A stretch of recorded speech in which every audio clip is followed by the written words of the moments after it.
ዜድ ቁጥርሽን ስጭን በምን እናገኘሽ ቁጥርሽን ለምትሉኝ ውድ ቤተሰቦቼ ይመስለኛል አላያችሁትም እንጂ እኔ አስቀምጬ ነበረ።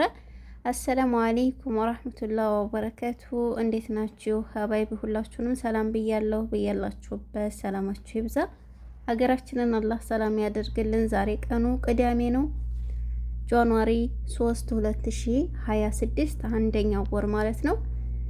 ቁጥሬን ለምትጠይቁኝ ቁጥሬ 0598781946 ነው ማለት ነው። ይሄ ቁጥሬ ነው። በዋትሳፕ ብቻ ታገኙኛላችሁ። ዋትሳፕ ነው የሚሰራው። ከዛ በመቀጠል ጅዳ ያላችሁ ከዚህ ከሁለት ቀን ከነገ ከእሁድና ከሰኞ መግዛት የምትፈልጉ ፈጥናችሁ አናግሩኝ። ከዛ በመቀጠል ቪዲዮውን ከወደዳችሁት ለብዙ ወርቅ ለሚፈልጉ እህቶቻችሁ ሼር አድርጉላቸው ማለት ነው፣ ይጠቀሙበት። እና ሙዶችዬ አንዲት እህቴ ወርቅ ገዝታ የገዛችው 14 ግራም ነው። ካራንቱ 21 ካራንት ባህሪን ነው ብላለች። ያው ደረሰኝ አልሰጧትም፣ ያለ ደረሰኝ ነው ማለት ነው። ደረሰኝ አልተቀበለችም። የታሰበላት እንደዛ ነው።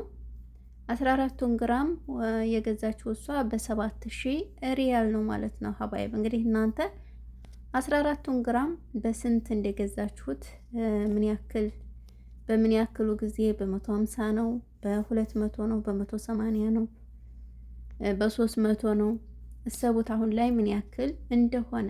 እና አንዳንድ ጊዜ ወርቅ ተወደደ እያልን የምንሸወደው ነገር አለ።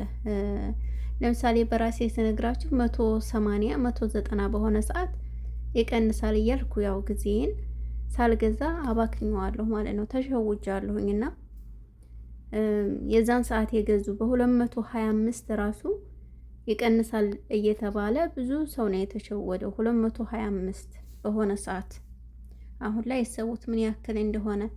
ስለዚህ እጃችሁ ላይ ገንዘብ ካላችሁ ወርቅ እንገዛለን ብላችሁ አጠራቅማችሁ ገንዘብ ካላችሁ ከያዛችሁ ወርቃችሁን ግዙ፣ አትጠብቁ ማለት ነው።